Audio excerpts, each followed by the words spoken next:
Bonjour, bienvenue à toutes et à tous dans cet atelier de la clé qui a pour titre Les femmes sujets d'info, sortir de l'invisibilité et des clichés médiatiques.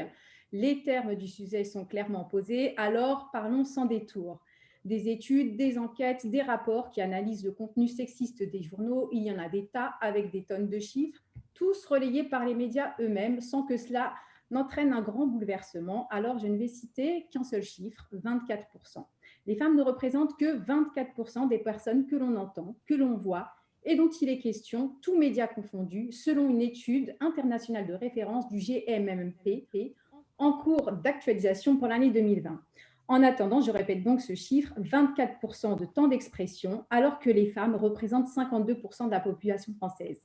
La distorsion est frappante et comme si cela ne suffisait pas, les femmes citées sont en majorité anonymes, victimes, simples micro-trottoirs quand elles ne sont pas réduites à leur rôle de mère ou d'épouse.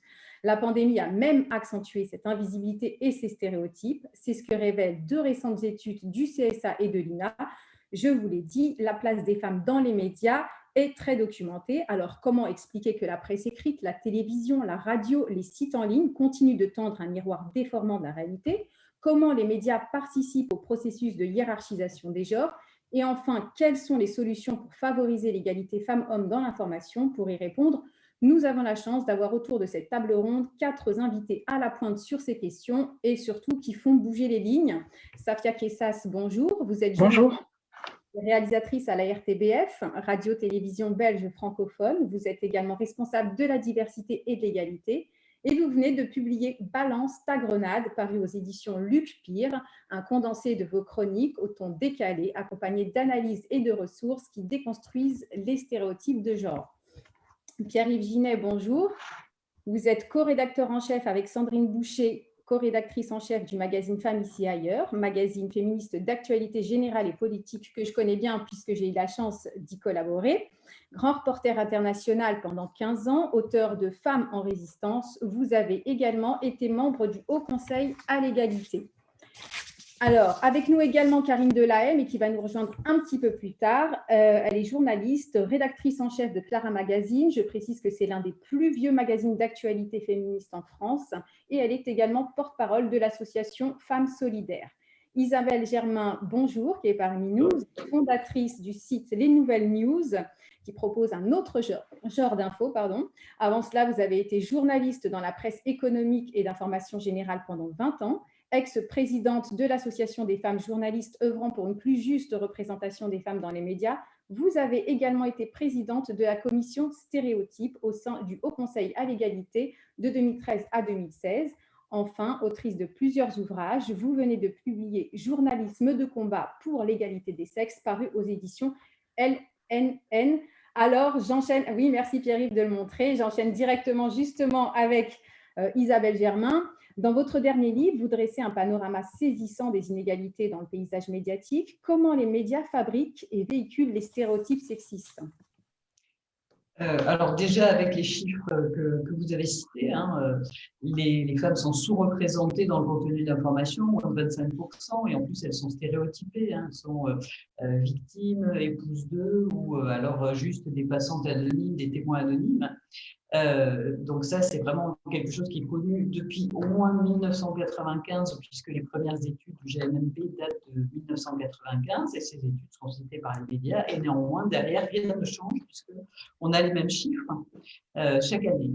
Et il y a pire encore, c'est-à-dire que non seulement les femmes sont sous-représentées, stéréotypées, mais il y a une façon de présenter l'information, de qualifier ou de disqualifier les uns et les autres qui entretient ces stéréotypes. Par exemple, le fait de qualifier de victime ou coupable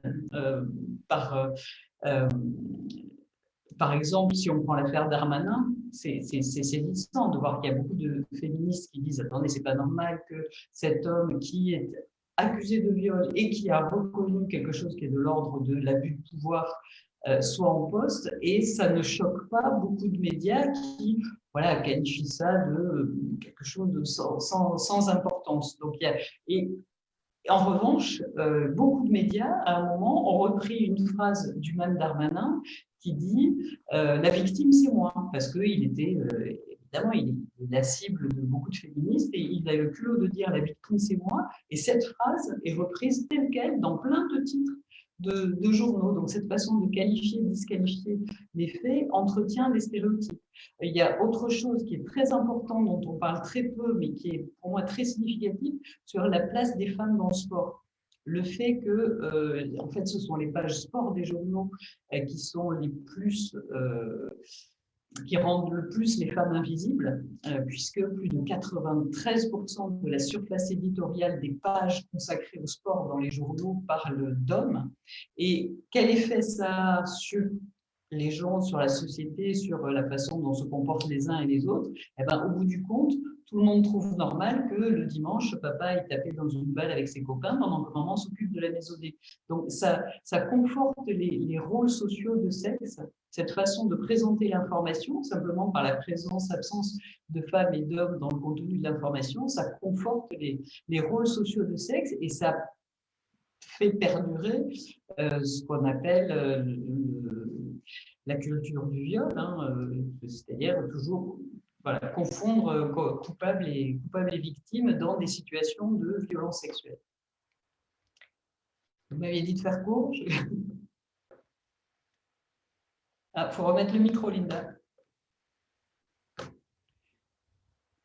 Ah oui, excusez-moi. Je disais donc que c'est effectivement un sujet qui est très détaillé dans votre livre. Donc, j'invite tout le monde à le lire. Hein, vraiment, je pense qu'il doit être au programme des écoles de journalisme, sincèrement. Donc, j'aimerais savoir, vous, Pierre-Yves Ginet, est-ce que vous partagez ce constat? Ah oui, alors mais pleinement, chaque mot et chaque parole et chaque phrase du livre d'Isabelle.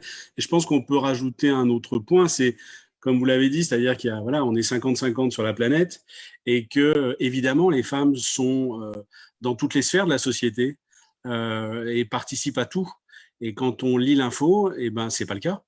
On devrait parler des femmes, je sais pas, une manif d'agriculteurs et d'agricultrices, ben, se poser la question des agriculteurs et des agricultrices. Un grand reportage en ce moment en Syrie, où moi je pense que le dernier que j'avais fait, c'était sur le siège de Benghazi, enfin sur Benghazi au début en Libye en fait, et personne se posait la question de la place des femmes dans ce soulèvement, alors qu'elles en portaient la moitié et qu'elles avaient même en plus très bien organisé la chose avec les hommes. C'est-à-dire que c'est une invisibilité qui n'est même plus pensée, c'est-à-dire nos confrères, nos consoeurs vont sur des terrains extrêmement divers, que ce soit l'économie, le sport, Isabelle vient d'en parler de façon parfaite, les grands reportages, enfin n'importe quoi en fait, il y a évidemment des femmes partout, et si on explique dans les écoles de journalisme que le rôle d'un journaliste, le rôle premier, ça va être de retranscrire le monde, de partager le monde pour le faire comprendre, ben, visiblement, c'est juste de partager la moitié du monde, hein, dans ce qui est fait. Et on rate la moitié de l'info, en gros, quoi. Je suis un peu caricatural, mais c'est un petit peu ça. Donc, il y a à la fois tout ce qui est, si vous voulez, lié à l'égalité femmes-hommes, au féminisme. Isabelle vient d'en parler, les violences faites aux femmes dans toute leur diversité, toute cette large palette. Mais ça va beaucoup plus loin. Pour moi, en fait, au niveau médiatique, c'est la place des femmes dans toute la société tout court. Et on devrait avoir une info, je sais pas, quand on tourne les pages du Monde, et Dieu sait que j'ai beaucoup d'admiration pour ce journal, mais en l'occurrence, quand on tourne les pages du Monde, on devrait avoir 50% d'informations nous parlant d'hommes et 50% d'informations nous parlant de femmes. C'est un peu excessif ce que je dis, mais finalement pas tant que ça en fait.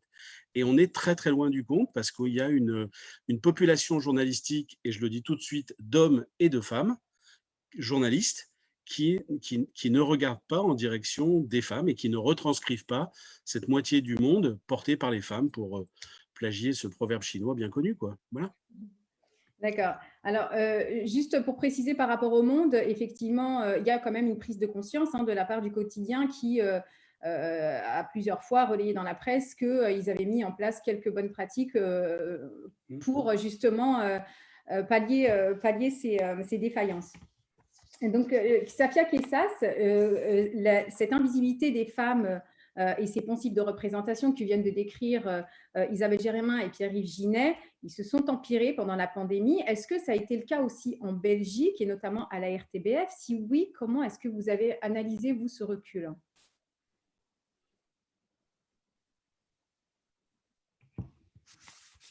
Ah, il faut activer votre micro, Safia. Voilà, il est activé. Je voudrais d'abord réagir sur les propos que ma consoeur et mon confrère ont tenus. Je pense qu'on vit dans une société qui est sexiste et qui est raciste. C'est un peu voilà, brut de décoffrage de le dire comme ça, mais c'est la réalité. Et le sexisme et le racisme se distillent de façon très subtile et pas uniquement de façon ordinaire. Donc la difficulté, c'est de le déceler. Donc ça, c'est le premier élément. Et donc ça veut dire que si on n'adopte pas une attitude proactive, il n'y a aucune chance de régler le problème. Donc des mesurettes, des bonnes pratiques éparses ne régleront pas le problème. On aura des résultats tangibles une fois de temps en temps, et puis ça repartira direction les oubliettes. Donc ça, c'est un premier élément. J'ai aussi une réflexion personnelle qui touche à l'organisation même des rédactions que je considère être basée sur un modèle viriliste et pratiquement proche de l'armée. Donc on a quand même une organisation qui est très militaire, qui est très hiérarchisée, et où une étude qui a été réalisée en Belgique par 2 grandes universités démontrait à quel point la domination masculine était présente dans les rédactions par rapport à des choses qui sont valorisées. C'est-à-dire que les journalistes doivent être forts, ils doivent assumer la pression, et c'est presque inconsciemment des valeurs qu'on accole aux hommes. Tandis que les rédacteurs en chef vont avoir un regard assez émotif, notamment sur les femmes journalistes. Donc eux-mêmes, finalement, ont intégré ces biais de genre. Et comme ils sont à des postes décisionnels qui sont importants, forcément, ça va diffuser sur l'ensemble des rédactions. Donc, ça veut dire que si on ne travaille pas sur notamment les biais inconscients au plus haut niveau de la rédaction, mais en fait, c'est mort. Donc, nous, à la RTBF, si vous voulez, depuis quelques années, on a entamé un travail de fond, qui est un travail très lent, qui déploie ses résultats au fur et à mesure. Voilà, moi j'aimerais que ça aille plus vite, évidemment, mais on avance progressivement. Et donc, en fait, à mon sens, on a mis en place notamment des baromètres qui sont les nôtres, donc des baromètres trimestriels. Vous en parlez tout à l'heure, effectivement, de ces baromètres. Oui, mais c'est ça qui a permis, si vous voulez, par rapport à l'invisibilité des femmes, si vous voulez, dans un premier temps, quand cette crise nous est tombée dessus, eh bien, ça a été surtout de parer et d'aller au plus vite. Et donc, de nouveau, ce sont les experts les experts avec un T à la fin, évidemment, et un S, qui ont inondé les plateaux. Et étant donné qu'on a ces baromètres, on a pu, à un moment donné, rétablir un peu l'équilibre et retravailler sur la présence des femmes. Donc, ça veut dire que si ce n'est pas conscientisé à un moment et si ce n'est pas objectivé, eh bien, on retombe sur des mauvaises pratiques. Donc, voilà. D'accord. Donc, c'est grâce à l'efficacité de ce baromètre que finalement, la RTBF a pu corriger très vite ce recul. Donc. Oui, tout à fait. Après, il y a un autre élément dont il faut tenir compte, c'est qu'il y a une diversité qui est manquée et il y a une diversité qui est manquante. Donc, c'est vrai qu'on peut jeter la pierre à certains collègues qui font peut-être pas d'efforts, qui considèrent qu'ils n'ont pas encore compris la plus-value d'intégrer des femmes expertes, notamment sur les plateaux, voilà, considérant que la parole d'un expert ou d'une experte, c'est la même chose. Bon, sauf qu'une experte a une autre analyse à délivrer eu égard à son expérience, à sa socialisation, alors un regard différent. Donc, ça va rendre l'information beaucoup plus riche. Voilà, je pense qu'il y a moins d'expertes dans la société que d'experts. Et donc, déjà, il y aura une distorsion. Et donc, ça veut dire qu'il faut redoubler d'efforts et aussi peut-être accompagner les femmes qui sont dans des situations d'expertise, les accompagner aussi quand elles le souhaitent à se former. Et donc, c'est aussi une des pratiques que nous faisons à la RTBF, c'est que nous formons les expertes à la prise de parole dans les médias. Merci beaucoup. On a une étendue des inégalités là, qui traversent le paysage médiatique. Mais alors, toutefois, est-ce qu'on peut noter quelques améliorations ? ces dernières années. D'abord, le nombre d'experts, quand même, il a sensiblement augmenté. Il y a des améliorations aussi sur le traitement médiatique de certaines thématiques, comme les violences sexistes et sexuelles, suite à l'affaire Weinstein et le mouvement MeToo. Alors, il y avait une question que je voulais poser à Karine Delahaye, mais comme je voulais vous la poser aussi, Isabelle Germain, donc je commence par vous. Vous avez dû, vous en parlez aussi dans votre livre d'ailleurs, que désormais, beaucoup de médias emploient des termes comme culture du viol, comme féministe, etc., qui étaient vraiment cantonnés à la sphère militante et féministe. Est-ce que c'est à mettre sur le compte du progrès et que les choses avancent?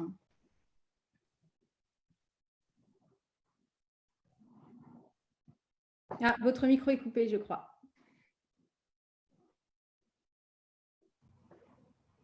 Isabelle, je crois que votre...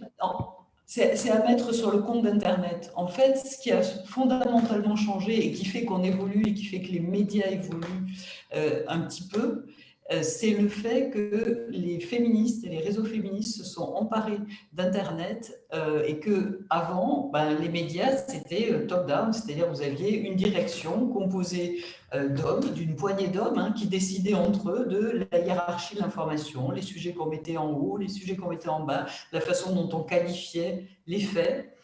Et puis, personne n'y pouvait rien, et y compris d'ailleurs les féministes, quand elles s'exprimaient, quand elles protestaient, elles étaient ridiculisées par ces mêmes médias, par ces directions de médias. Aujourd'hui, il y a des réseaux sociaux, et il y a des groupes de féministes qui débarquent sur ces réseaux sociaux en masse et qui ne laissent plus faire. C'est-à-dire que si vous avez un journal qui fait un titre justement en utilisant la culture du viol, c'est-à-dire en parlant d'amoureux et conduits, par exemple, quand il y a eu un féminicide, il y a des tas et des tas de féministes qui leur tombent dessus en disant c'est pas possible, vous pouvez plus faire ça, et du coup ils ont été obligés de changer. Mais ça n'a été que grâce à Internet où l'information n'est plus finalement juste décidée, filtrée par ces hommes avec ce regard masculin, avec ce male gaze, comme on dit. Et c'est uniquement grâce à ça que les choses peuvent évoluer. Et je vais faire un petit retour en arrière sur l'affaire DSK, par exemple. Donc, c'était en 2011. 2011, tous les médias, et principalement des hommes qui s'exprimaient dans les médias et qui tendaient le micro à d'autres hommes, minimisaient le truc et transformer la coupable en victime et vice-versa. C'était affreux, c'était un complot contre ce pauvre DSK, et puis c'était la Nafissatou Diallo qui l'avait provoqué. C'était ça que racontaient les médias. Et donc, moi, j'avais fait un papier en 2011 dans les Nouvelles News en disant, non mais attendez, il y a des antécédents, il y a des précédents, tout le monde le sait, et puis arrêtons de transformer la victime en coupable. Et mon papier avait été repris par le Guardian en Angleterre, et j'avais été interviewée par plein de journaux étrangers qui venaient me voir en me disant mais c'est quoi, comment fonctionnent vos confrères, pourquoi tiennent-ils ce discours, c'est pas possible quoi. Et vu de France, c'était pas possible de tenir un autre discours, je vous parle des quelques mois qui ont suivi le début de l'affaire. Et vu de l'étranger, les gens hallucinaient. Et je me souviens d'une interview de Denise Bombardier sur France Inter qui disait mais il faut arrêter tous ces mecs qui disent c'est pas possible, il n'a pas pu faire ça, les hommes sont pas violents, mais il n'y a que les femmes qui savent c'est que si les hommes sont violents, si un homme est violent ou pas violent, etc. Il n'y a que les femmes qui le savent. Et la même Denise Bombardier, plusieurs années auparavant, je ne sais pas si vous avez vu ça quand il y a eu l'affaire Maznef, elle était sur le plateau de l'émission littéraire Vedette. Apostrophe, voilà. Et elle était toute seule face à 5 ou 6 hommes et femmes d'ailleurs, qui rigolaient avec Maznef, qui ne voyaient pas où était le problème, pédocriminalité, on n'en avait jamais entendu parler, et elle était la seule à dire, mais attendez, c'est criminel ce que fait ce monsieur, ce qu'il décrit dans ses livres, etc. Elle était la seule. Et en France, il y a cette espèce comme ça d'ambiance très déculpabilisante pour tout ce qui est lié aux violences sexistes et sexuelles. Donc, ce qui a pu changer, c'est que des féministes comme Denise Bombardier, mais il y avait plein de Denise Bombardier en France à cette époque-là, enfin depuis toujours, il y a plein de Denise Bombardier en France, sauf qu'elles ne sont pas entendues, et quand elles essayaient de s'exprimer, elles étaient ridiculisées par ces médias. Je veux dire, si le mot féministe a si mauvaise presse, c'est parce que les médias, justement, le ridiculisent et ridiculisent les féministes. Et donc, ce qui a changé, c'est vraiment Internet, parce que des journaux comme le mien et d'autres ont pu se créer, parce que des réseaux de femmes se sont emparés d'Internet et sont allés pourrir les journaux à chaque fois qu'ils faisaient des titres à côté de la plaque. Et ça, il faut continuer, et j'encourage vraiment toutes les féministes à ne rien laisser passer quand les médias qualifient des faits d'une façon ultra sexiste. Très bien. Alors justement, Safia Kessas, vous êtes récemment venue dans une de vos chroniques sur le traitement médiatique de l'affaire DSK. Et c'est une chronique poignante, écrite sous forme de lettre à Nafissatou Diallo. J'aimerais en lire un petit extrait avant de vous laisser la parole.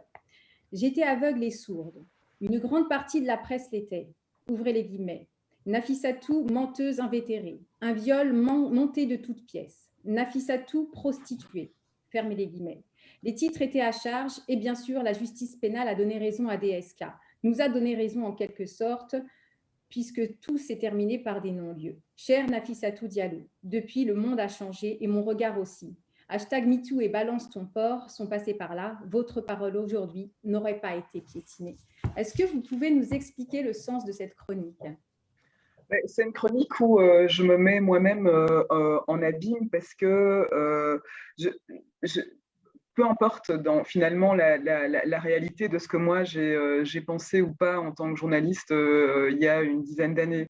Moi, mon objectif, il est très simple, c'est d'accompagner le public où qu'il soit dans une réflexion et d'aller parler à ceux qui ne sont pas forcément concernés ou qui ne se sentent pas forcément concernés par les traitements médiatiques des violences faites aux femmes ou les violences ou la manière dont les violences sont traitées dans les médias. Et donc, c'est le fait de décomplexer aussi un regard, de se dire, OK, si je vous dis que moi, j'ai pu me planter dans la manière de regarder cette affaire à l'époque parce que j'avais pas mes lunettes féministes ou genrées, eh bien, vous aussi, vous pouvez le faire. Et je crois que parfois, ce qui est difficile dans le traitement de l'information, c'est que dès qu'on parle de féminisme, de racisme, j'ai l'impression qu'aujourd'hui, il y a tout de suite une partie du public qui se ferme et que si on reste en vase clos et on est en communauté et c'est très agréable, mais notre but, c'est aussi, en tant que média de service public, c'est aussi d'éduquer et c'est aller toucher un public qui ne serait pas forcément concerné. Donc je me dis qu'en adressant une lettre comme celle-là et en détaillant d'autres choses, notamment, c'est-à-dire dans cette lettre, je détaille notamment les avancées concernant les interrogatoires spécifiques qui sont liés aux violences sexuelles. Ce n'est pas la même chose d'interroger une femme quand elle a été victime de violences que d'interroger quelqu'un qui a, je ne sais pas moi, qui a cambriolé ou qui a commis une agression. Et donc, il y a effectivement une série de choses qui ont évolué. Et moi, c'est ce que j'essaye de faire, soit par des touches d'humour, soit en me remettant soi-disant en question, de toucher un public le plus large possible. Oui. D'ailleurs, je précise parce qu'il y a des remarques sur le chat, enfin en tout cas en message privé. C'est vrai que vous, en plus, vous signalez que les femmes sont à l'intersection de plusieurs discriminations qui sont liées qui peuvent être liées à l'origine ethnique, qui peuvent être liées à la classe, au validisme, etc. Et c'est aussi emblématique de l'affaire DSK. En tout cas, voilà, ces difficultés à imposer un regard féministe sur l'actualité ou une autre façon de parler des femmes dans les médias ont poussé de nombreux journalistes à investir d'autres territoires éditoriaux, notamment des podcasts féministes qui enregistrent des records d'audience. C'est le cas, par exemple, de La Poudre de Lorraine Bastide ou encore des Couilles sur la table de Victoire Tuaillon. Et tout récemment, c'est aussi le lancement réussi d'une revue trimestrielle qui s'appelle La Déferlante. J'aimerais savoir, Isabelle Germain, vous, est-ce que vous pensez que ces nouveaux médias peuvent modifier le paysage médiatique et imposer une nouvelle norme parce qu'on y voit un temps d'interview qui est plus long, on ne coupe plus systématiquement la parole aux femmes, elles sont interrogées sur des sujets qui sortent de la sphère privée, là où elles sont cantonnées dans les médias traditionnels. Qu'est-ce que vous en pensez ? Moi, je trouve que c'est très très bien. De toute façon, plus il y a de médias qui essaient d'imposer un regard féministe sur le monde, mieux c'est, mieux on se porte. Après, la difficulté pour ces médias, comme pour le mien, c'est de peser dans le paysage médiatique français. Et pour peser dans le paysage médiatique français, il faut beaucoup de moyens, beaucoup d'argent, beaucoup pour pouvoir ne serait-ce que rémunérer des journalistes qui vont pouvoir traiter l'actualité avec ce regard féministe sur l'actualité. Donc, moi, j'applaudis, je trouve ça formidable et c'est très bien qu'elle rencontre du succès. Et grâce à Internet, encore une fois, tous ces nouveaux médias rencontrent du succès. Donc, petit à petit, ce regard féministe sur l'information, sur l'actualité s'étend, mais petit à petit. C'est vraiment tout petit. Il faut vraiment que les grands médias s'y mettent aussi. Très bien. Et vous, alors, Pierre-Yves Ginet, quel est votre regard sur ces nouveaux médias ? Alors moi, tout comme Isabelle, je pense que c'est formidable. En plus, c'est de grande qualité et elles font un travail vraiment remarquable. Le bémol que je mettrais, c'est un bémol qui ne s'adresse pas à elles, en fait, parce qu'elles font leur boulot formidablement et tout comme Isabelle, à chaque fois qu'il y a un nouveau média qui paraît, on se jette dessus en disant c'est chouette, etc., etc. Mais je trouve qu'on est dans des médias d'analyse un peu sociologique, d'analyse un peu de nouvelles données qui nous aident à comprendre le monde et cette séparation femmes-hommes. Et c'est formidable. De l'autre côté, il y a ce que tu disais, Isabelle, à l'instant, c'est-à-dire ce regard sur l'actualité, sur une actu chaude, ou plus chaude en tout cas, et à regarder cette actu par le prisme aussi de l'égalité entre les femmes et les hommes, de la place des femmes et la place des hommes dans cette actu. Et ces nouveaux médias, ou alors j'en ai raté, mais en tout cas, ces nouveaux médias ne se focalisent pas, ce que j'expliquais tout à l'heure, sur les manifs d'agriculteurs et d'agricultrices, sur la guerre en Syrie, etc.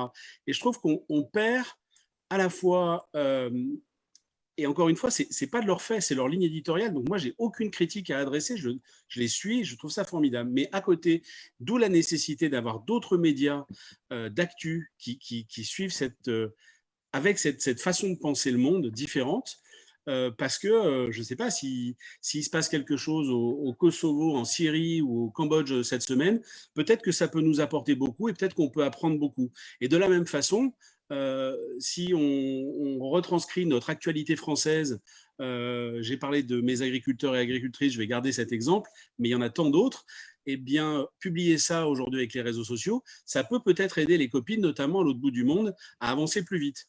Enfin voilà, le monde est tellement connecté aujourd'hui et je trouve qu'on a besoin de ce regard sur l'actualité et tous ces nouveaux médias, aussi formidables qu'ils soient, et encore une fois avec leur ligne éditoriale, moi j'ai pas de critique à adresser, mais pour moi il y a un manque à côté, c'est un manque de ce qu'on essaye de faire à Femmes ici ailleurs, de ce que tu faisais Isabelle, ce que tu fais avec les nouvelles news, c'est-à-dire un décryptage de l'actu sous cet angle-là aussi, où on n'est pas seulement dans le seulement. Je mets les guillemets parce que c'est extrêmement compliqué, mais on n'est pas dans un regard sociologique uniquement, mais on est sur l'actualité des femmes et des hommes dans le monde. Alors justement, Safia Kessas, votre expérience à ce titre est très intéressante puisque vous n'avez pas eu à quitter votre média puisque vous avez produit des contenus avec un prisme féministe depuis quelques mois, quelques années. Vous avez introduit directement dans un média mainstream, donc la RTBF, Les Grenades. C'est un projet digital égalité et diversité avec un podcast qui rencontre aussi son public. Racontez-nous ce qu'il a fallu s'imposer.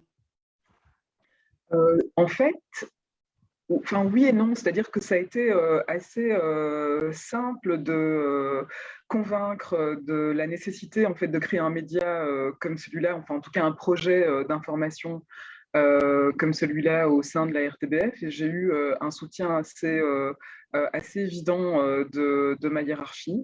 Et donc voilà, aujourd'hui, c'est ce qui a été plutôt difficile. Ensuite, c'est parfois les réactions de certains collègues qui voyaient un média féministe au sein de la rédaction, même si on est toujours un peu satellitaire. Et donc, parfois, ça crée du débat parce que voilà, certains considèrent qu'on a une vision un peu trop partisane, puisque je dirais plutôt qu'on a une vision éditorialisée, assumée, et qu'aujourd'hui, c'est nécessaire pour parler de ces questions dans les médias. Et puis, on a réussi aussi comment dire, à être on a réussi à mettre en place en fait un projet qui est hybride, puisqu'on a le soutien en fait de la direction de l'égalité des chances du côté francophone belge. Je ne vais pas rentrer dans la structure étatique belge, parce que sinon on va se perdre. Mais voilà, donc en fait c'est aussi un financement hybride qui nous permet d'avoir cette posture assez unique dans le paysage médiatique. Et en fait, on a commencé en 2019, autour du 8 mars, on avait lancé ça le 8 mars, évidemment. Et puis voilà, ça fait 2 ans, et donc on est parti de zéro. Et l'année dernière, on a touché 2 118 000 personnes sur un an, donc avec chaque fois des comptes différents, et dont quand même pratiquement 900 000 personnes en France. Donc, ça veut dire que, en gros, ça fonctionne, et que, effectivement, comme disait Pierre-Yves, on touche aussi c'est l'actualité qui est parfois qui traite la question des femmes d'un point de vue sociologique, et puis simplement l'actualité qui est liée aux femmes. Je dirais que, par exemple, concernant je trouvais que c'était vraiment important de partager ça avec vous, c'est que quand il y a un an, dans le contexte du confinement, de la pandémie, quand on a été confiné, en fait, comme on est très proche en fait des associations de terrain, on a tout de suite eu des échos sur l'augmentation terrifiante en fait des violences intrafamiliales, et donc ça nous a permis d'avoir très vite un focus là-dessus et d'attirer aussi l'attention de la rédaction. Je dirais qu'au début, ce n'était pas évident parce que tout le monde était vraiment centré sur la pandémie, la crise sanitaire typique, quoi, et les conséquences plutôt sociales. Et c'était un peu plus difficile à faire passer, mais finalement, voilà, le fait qu'on soit là et qu'on ait réagi très vite, ça a permis aussi à la rédaction d'être sensibilisée assez vite sur la question des violences intrafamiliales, quoi. Merci beaucoup, Safia Kessas, d'avoir partagé votre expérience au sein de la RTBF, qui, j'espère, va inspirer d'autres médias chez nous en France. Avant de démarrer le tour de table sur les solutions, les bonnes pratiques et la question centrale du financement, je vois que Karine Delahaye est arrivée. Elle nous a rejoint. Karine Delahaye, bonjour. Bonjour, avec mes excuses, voilà, j'étais sur une chose grave, donc je sais pas de gaieté de cœur que je suis arrivée en retard, c'est pas par désinvolture ni parce que j'ai loupé un train.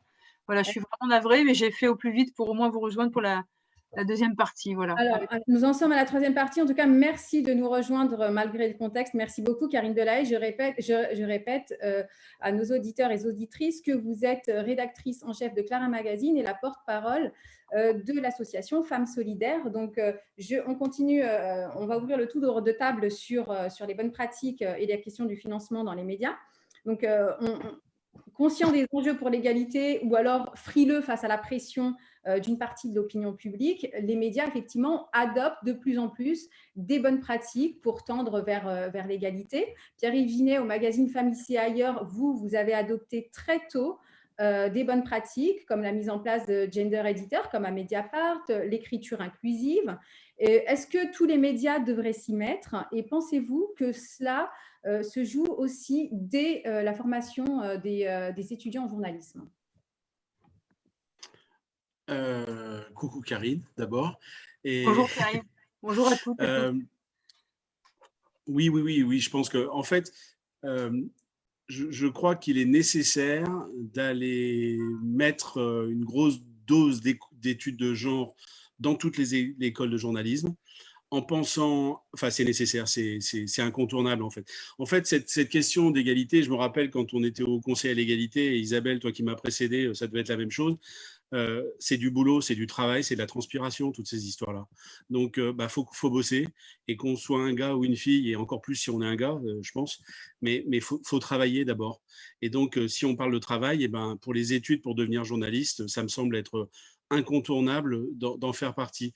Et quand on parle de gender editor, c'est vrai qu'il y a quelques semaines, on a encore échangé avec Jessica Bennett, mais Isabelle, elle a mis ça en place aux Nouvelles News dès l'origine, en fait, de facto. Nous aussi, de facto, ça ne s'appelait pas comme ça, mais de facto, c'est en place. Karine, c'est en place depuis la nuit des temps. Donc voilà, aujourd'hui, dans des grands médias, il y a une personne, et c'est formidable, qui a une responsabilité de transversalité. Je l'ai vu passer dans le chat tout à l'heure. Est-ce qu'il faut des quotas? Nous, je sais pas pour vous, hein, chers consoeurs, mais nous, on compte tout.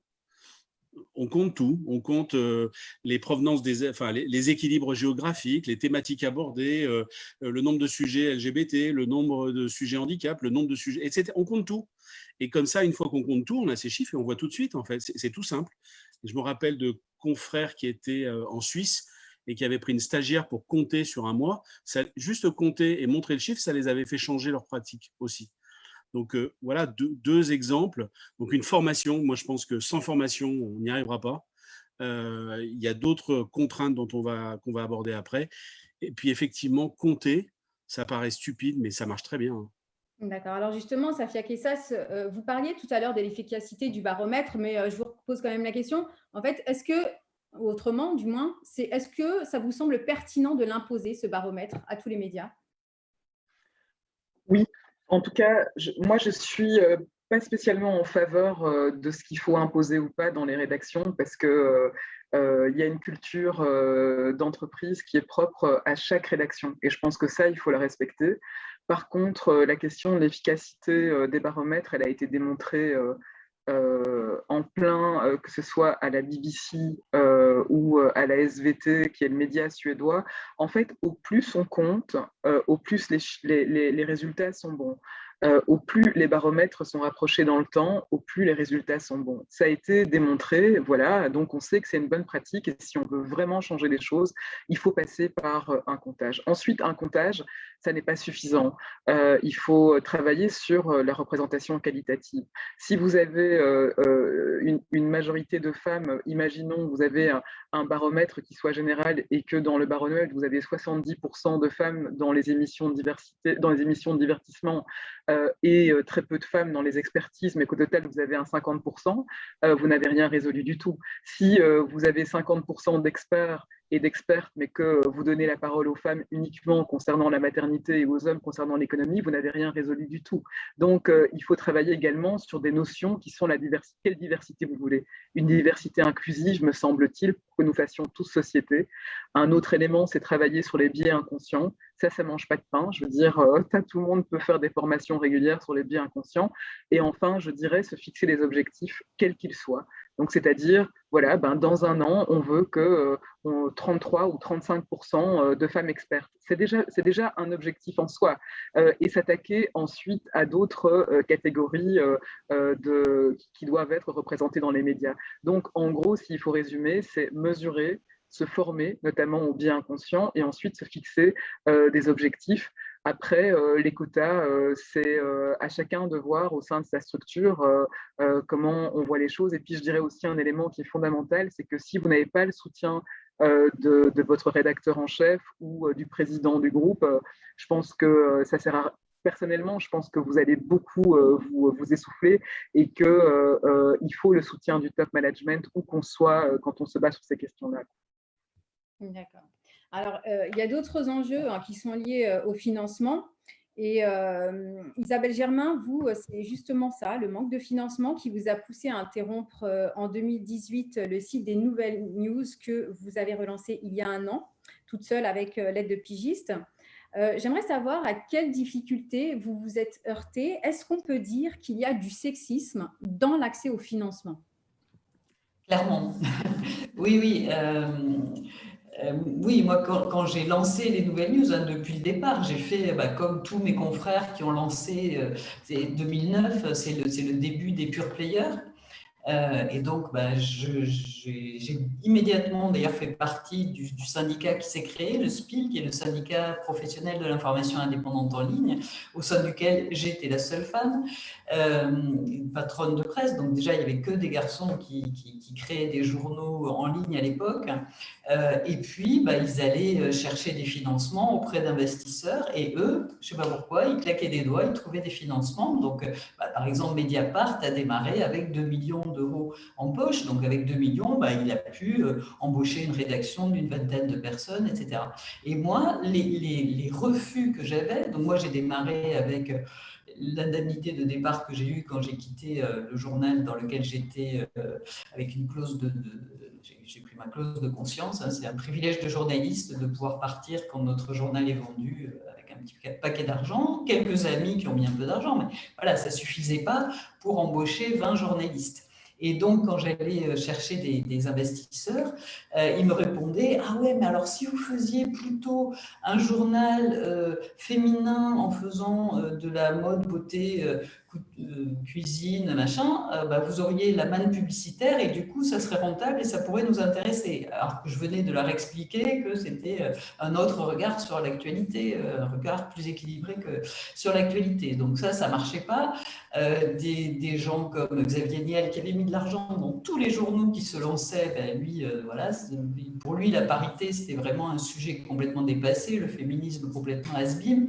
Puis en plus, il faut savoir, c'est quand même un monsieur qui a fait fortune dans le Minitel Rose, donc ça m'avait vraiment surprise qu'ils mettent de l'argent là-dedans. Donc je me suis débrouillée, vraiment, le développement, ça a été une politique de petits pas, et effectivement, jusqu'à épuisement, où en 2016-2017, j'ai décidé d'arrêter l'entreprise que j'avais montée et de poursuivre l'activité au sein d'une association. Donc les nouvelles news existent toujours, mais maintenant c'est au sein d'une association.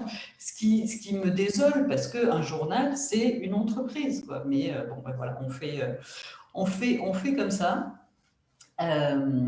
Et alors, quand j'étais au Haut Conseil à l'égalité, donc moi c'était en 2013-2016, et à l'époque il y avait une loi qui était votée sur l'égalité réelle, hein, la loi de Najat Vallaud-Belkacem, égalité réelle, et on avait demandé d'introduire un amendement sur les formations des journalistes. Ça a été évoqué tout à l'heure, pour obliger les écoles de journalisme à faire une formation sur ces questions d'égalité.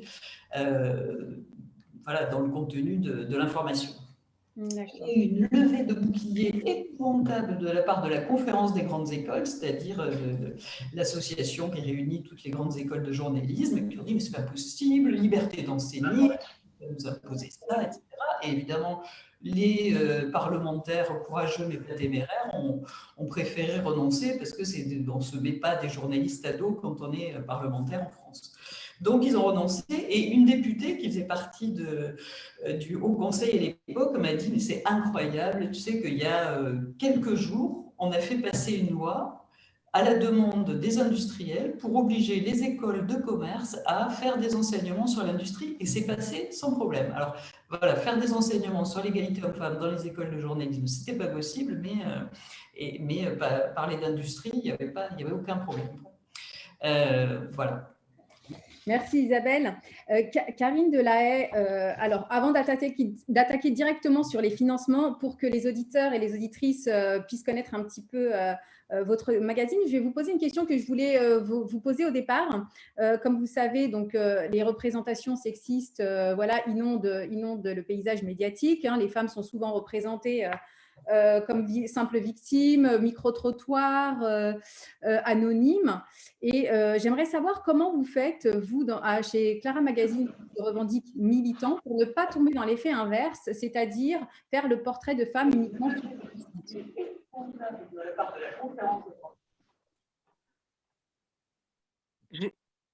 On vous a entendu votre dernier mot, en fait.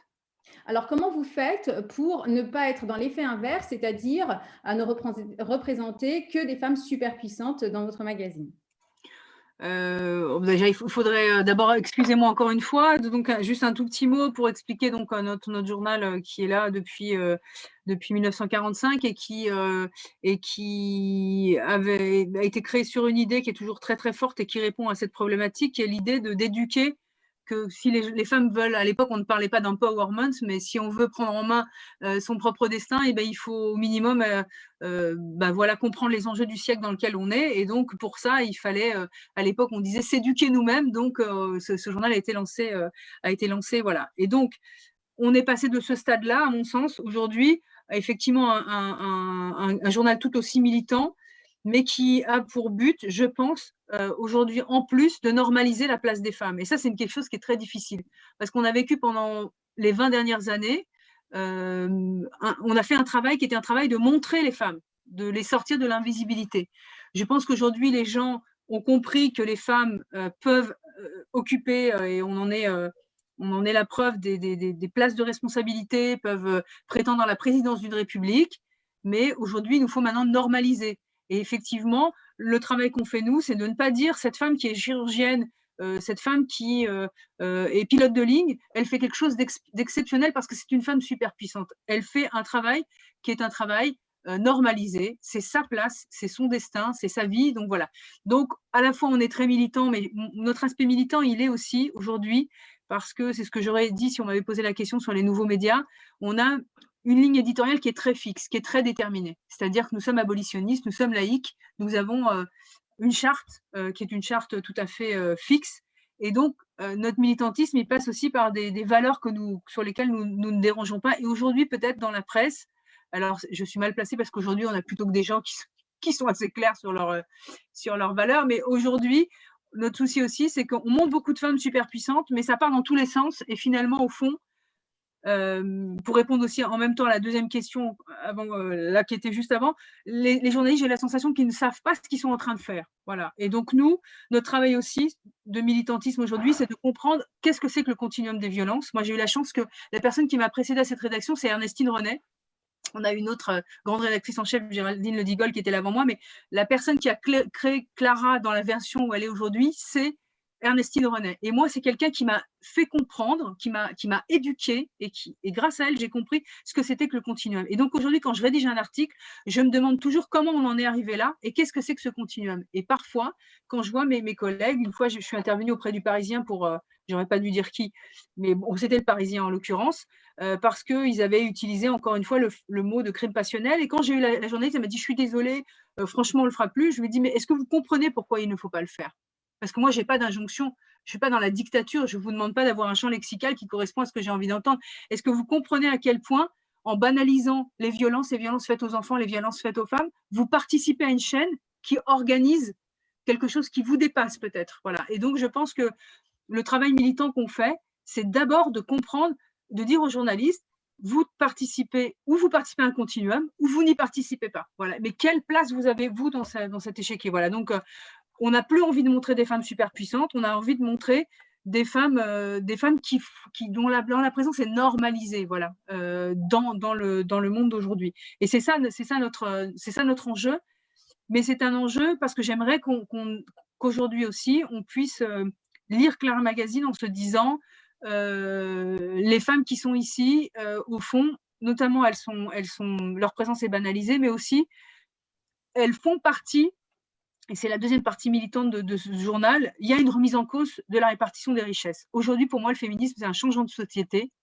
Et on ne peut pas aujourd'hui considérer le capitalisme comme quelque chose qui va permettre l'égalité entre les personnes. Ça ne permet pas l'égalité entre les gens en général, donc ça ne peut pas permettre l'égalité entre les femmes et les hommes. Vous voyez, donc dans l'aspect militant aujourd'hui, il y a évidemment toutes les questions dont vous avez parlé de féminisme, mais il y a aussi cette idée que si nous avons aujourd'hui des femmes sans papier, par exemple, ce n'est pas la question seulement des femmes, enfin, c'est la place spécifique qu'ont les femmes dans aujourd'hui la migration, enfin voilà, on peut parler de tout ça, mais ce qui est intéressant aussi, c'est de le mettre au prisme d'une société qui, en général, s'est nourrie d'inégalités, voilà, et donc c'est aussi de tenir le féminisme dans un projet qui est beaucoup plus global, qui est celui aussi d'une plus juste répartition des richesses et plus écologique. Voilà.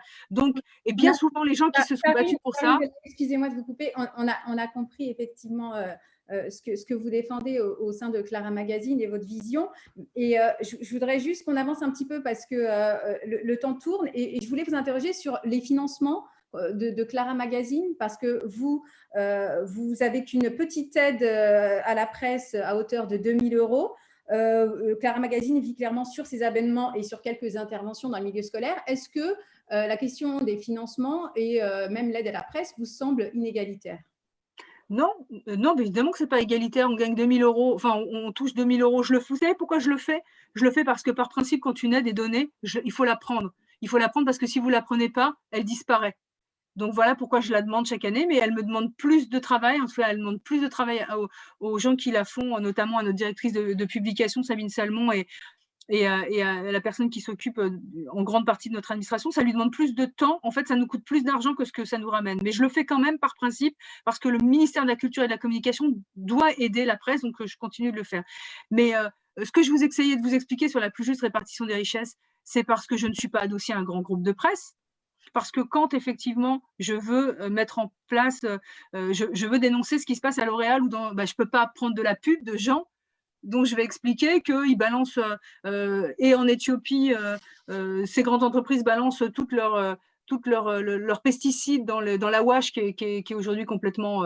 voilà, je ne peux pas dire qu'à L'Oréal, effectivement, on participe au continuum des violences quand on met des jeunes femmes anorexiques. Voilà, donc pour ça, il faut une certaine forme d'indépendance. Donc, aujourd'hui, nous ne vivons que sur nos abonnements, sur quelques institutions qui font de la publicité chez nous, mais ils savent que s'ils font de la pub chez nous, c'est un conseil départemental, ce qui est le cas, par exemple, de celui de la Seine-Saint-Denis, parce qu'ils ont un observatoire.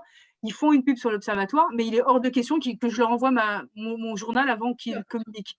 Voilà, donc cette indépendance-là, effectivement, fait que nous ne vivons que de nos abonnements, que nous vivons pas de quelques interventions. Une grande part de ce qu'on fait aujourd'hui, ce sont des interventions au milieu scolaire pour montrer d'abord ce que c'est que le journalisme, un journalisme égalitaire et féministe, mais aussi parce que c'est ça qui nous permet de vivre. Voilà. Donc, notre presse est exsangue, vraiment. Tout le monde nous dit qu'on est super. Hein. Là, on rassemble à peu près, à chaque fois que Pierre-Yves, on se le dit, on rassemble un peu ce que tout le monde dit. Ah, bah, Isabelle Germain, c'est une fille comme ça, franchement, elle a amené beaucoup. Puis Pierre-Yves Ginet, franchement, son canard, voilà. Et puis Clara Magazine, au fond, il devrait franchement avoir plus d'audits. Hein. Je connais moins notre collègue mais elle doit avoir la même chose. Toujours plein de gens qui lui disent c'est formidable ce que vous faites avec la Grenade. Voilà. Mais moi, sincèrement, je m'en fiche un peu maintenant j'ai passé l'âge, même si je fais très jeune, je commence à avoir quelques années.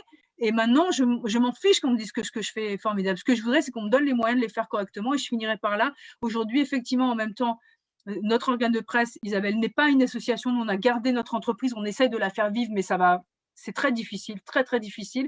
Et on vit aussi parce qu'à côté de ça, quand je me déplace ou quand les journalistes se déplacent, on a le réseau de femmes solidaires qui nous prend chez elles, qui nous invite à manger, et qui fait que pour m'en sortir, j'ai 0 frais. Voilà.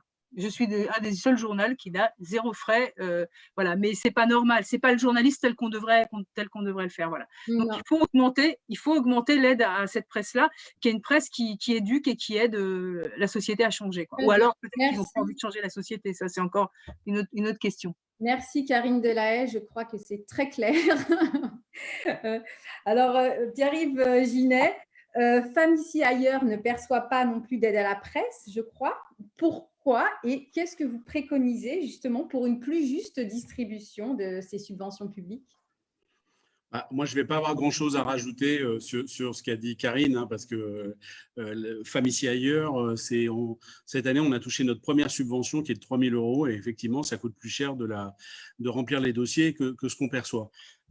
Et nous aussi, comme Isabelle, enfin voilà, on est uniquement sur les abonnements et uniquement ça en fait, avec une volonté d'indépendance pour exactement les mêmes raisons qu'a expliqué Karine, à savoir que voilà, si on a envie de sortir un truc sur L'Oréal, on peut le faire. Et puis on peut les vanter à la page 12 et les dézinguer à la page 45. En fait, on s'en fiche, on est libre et indépendant. En ce qui concerne l'argent public qui est mis, et je pense à Isabelle et Karine, vous pourrez me reprendre, mais je crois que moi j'en suis à 7 ministres de la culture de suite qui montent à des tribunes en disant c'est formidable, il faudrait que la presse laisse plus d'espace aux femmes, il faut qu'il y ait un peu plus de culture féministe, blablabla, blablabla, blablabla. Moralité aujourd'hui, la finale de ça, c'est qu'on est dans un pays avec des gouvernements de couleurs successives qui se sont succédés, hein, qu'on soit clair, on est dans un pays qui subventionne très largement Valeurs Actuelles, voire même Rivarol un peu, et pas les nouvelles news, pas Clara et pas Femmes ici ailleurs. Voilà, enfin, on peut tourner le truc dans tous les sens. l'argent n'est pas donné à la presse féministe. Nous avons des gouvernants de toutes couleurs qui en ont rien à foutre, il faut dire les choses telles qu'elles sont. Et je vais me permettre de rajouter une petite chose par rapport à ce qu'a dit Karine, qui est quelque chose pour moi qui est douloureux. Franchement, je vais me livrer un peu à vous et tant pis, je ne vais pas me faire que des amis ce soir. Mais voilà, je pense que expliquer que toutes et tous, on crève la dalle, quoi. Voilà, nos canards, ils sont fragiles. Isabelle s'est cassé la figure, etc. Il y a une autre raison, c'est que le public féministe ne lit pas la presse féministe. Je suis désolé de le dire comme ça. En tout cas, en nombre d'abonnés, si on fait la somme de nos 3 canards en France et qu'on enlève les intersections, à savoir les personnes qui sont abonnées à nos trois médias, si on a 10 000 personnes, c'est le maximum. Voilà, on est de cet ordre-là. Donc, il y a aussi cette problématique. Et Safia est là. Moi, je donne toujours l'exemple d'Axel Magazine, qui est un équivalent à peu près de ce qu'on a. C'est de l'ordre de 7-8 000 abonnés juste pour la partie francophone de la Belgique. Donc, voilà, c'est une région de France. Donc, il y a aussi ça. Voilà. Et je pense qu'on n'a pas la clé. Sans doute qu'on rate un truc, hein, et nos médias ne sont pas parfaits. Voilà. Par contre, ils n'ont jamais eu les moyens de se développer pour devenir parfaits. D'accord. Désolé de mettre les pieds dans le plat comme ça. Vous appelez au soutien des féministes, pourquoi pas. Alors, il nous reste 5 minutes. J'aimerais savoir si Marie Charvet a une question. On ne peut pas en prendre plus, malheureusement, parce qu'il ne nous reste que 5 minutes. Est-ce que Marie Charvet a une question du public pour nos invités ?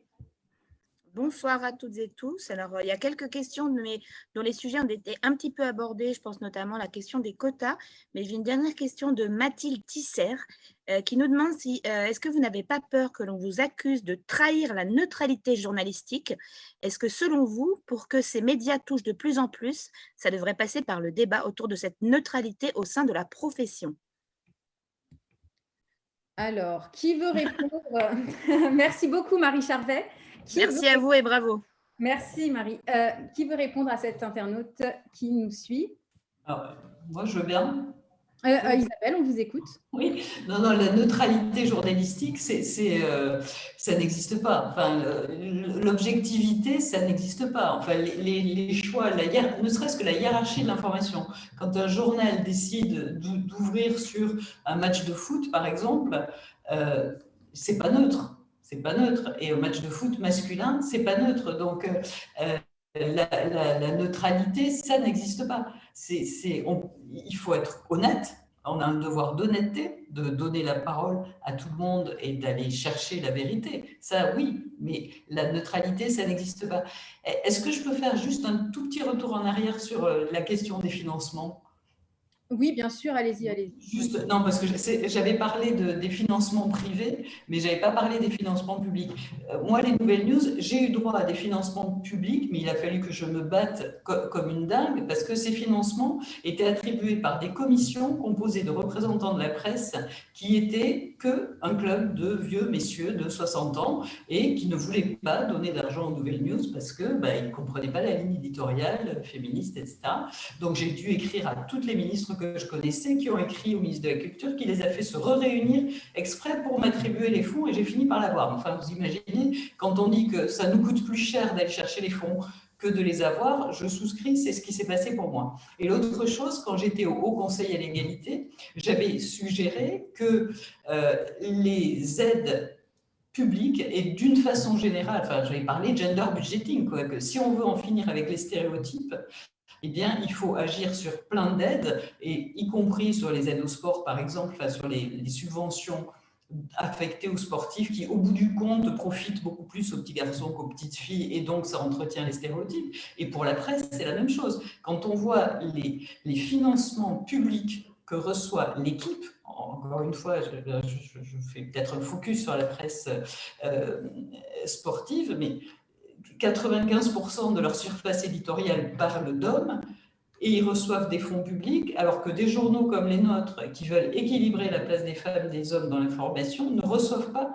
de subventions. Et donc, j'avais suggéré que les aides publiques à la presse soient conditionnées à de la parité dans le contenu de l'information. Pas de parité, pas de subvention.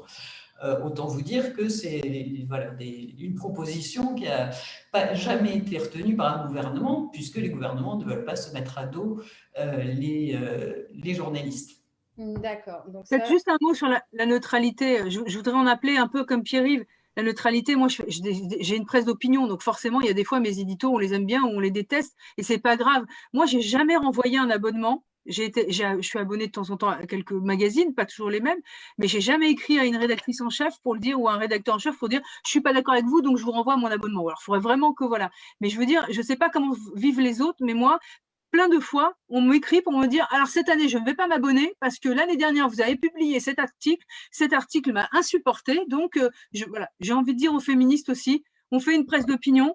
Il y a des fois, on est d'accord, il y a des fois, on n'est pas d'accord, mais moi, j'adore ouvrir un truc ou j'adore voir dans les nouvelles news ou à Femme ici ailleurs, lire et dire ah là, franchement, moi, je ne l'aurais pas traité comme ça, ce truc-là. Mais franchement, si c'est pour lire un canard et n'avoir que des choses avec lesquelles je suis d'accord ou écrites comme moi, je les aurais écrites, ça ne sert à rien. Moi, j'achète des journaux qui vont me donner encore une autre. Voilà. Donc, j'en appelle aussi aux féministes pour dire d'abord, abonnez-vous parce que franchement, il y en a marre que vous lisiez des trucs sur Internet, même pas vérifiés, très courts, pas voilà, alors qu'on fait un vrai boulot de journaliste.